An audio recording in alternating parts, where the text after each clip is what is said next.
দেশের রাজনীতিতে লেগেছে নতুন হাওয়া। ভোটের মাঠ থেকে রাজপথ, সব জায়গাতে এখন নতুন সরকার ও নির্বাচন নিয়ে আলোচনা। চায়ের কাপেও লেগেছে এই হাওয়া। নিজেদের কর্মী সমর্থক নিয়ে এরই মধ্যে প্রচারণায় ব্যস্ত হয়ে পড়েছেন নেতারা। এর মধ্যে বাংলাদেশ জাতীয়তাবাদী দল বিএনপি নিজেদের মনোনয়নের বড় একটি অংশের নাম ঘোষণা করেছে।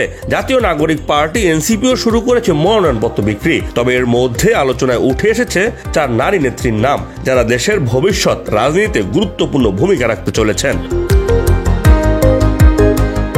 বিএনপির কেন্দ্রীয় সাংগঠনিক সম্পাদক শামা ওবায়েদ, তার বাবা KM ওবায়দুর রহমান ছিলেন দেশের একজন বর্ষিয়ান রাজনীতিবিদ। তিনি ছিলেন বিএনপির মহাসচিব ও সাবেক মন্ত্রী। ওবায়দুর রহমান আইয়ুব বিরোধী ছাত্র আন্দোলনে নেতৃত্ব দিয়েছেন, অংশ নিয়েছেন 69-এর গণ অভ্যুত্থানে এবং মুক্তিযুদ্ধের সংগঠক ছিলেন। 1940 সালের 5 মে ফরিদপুরের নগরকান্দায় লস্করদিয়ায় জন্ম নেওয়া ওবায়দুর রহমান 2007 সালের 21 মার্চ ইন্তেকাল করেন। তার একমাত্র কন্যা শামা ওবায়েদ বাবার কাছ থেকে শিখেছেন মানুষের পাশে দাঁড়ানোর রাজনীতি। এবারের সংসদ নির্বাচনে ফরিদপুর 2 আসনে ধানের শীষের হয়ে লড়বেন শামা।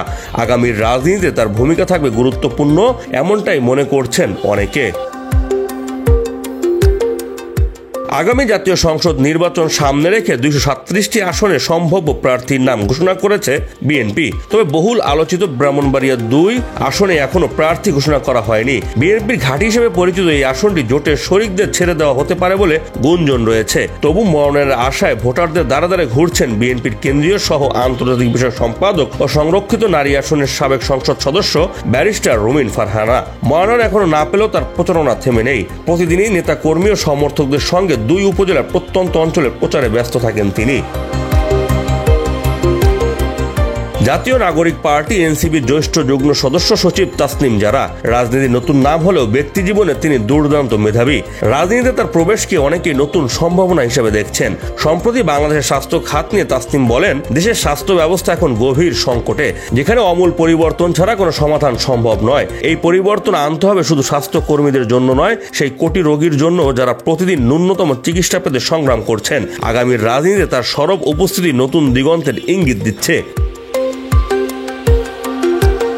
জাতীয় নাগরিক পার্টির সিনিয়র যুগ্ম আহ্বায়ক সামান্তা শারমিন আন্দোলনে তার দৃঢ় ভূমিকার জন্য প্রশংসিত হয়েছেন। রাজনৈতিক পট পরিবর্তনের পর থেকে তিনি আলোচনায় রয়েছেন এবং নির্বাচনের প্রস্তুতি নিচ্ছেন। তার মতে এবারের নির্বাচনে এনসিপি সর্বোচ্চ সংখ্যক মনোনয়নপত্র বিক্রি রেকর্ড গড়বে।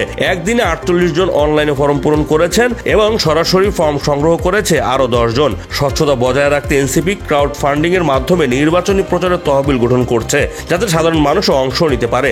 আগামী দিনে দেশের রাজনীতিতে এই 4 নারী নেতৃত্বের ভূমিকা নিয়ে ইতিমধ্যে জোর আলোচনা শুরু হয়েছে। সাব্বির ভুইয়া, দেশ বাংলা 26, জাপান।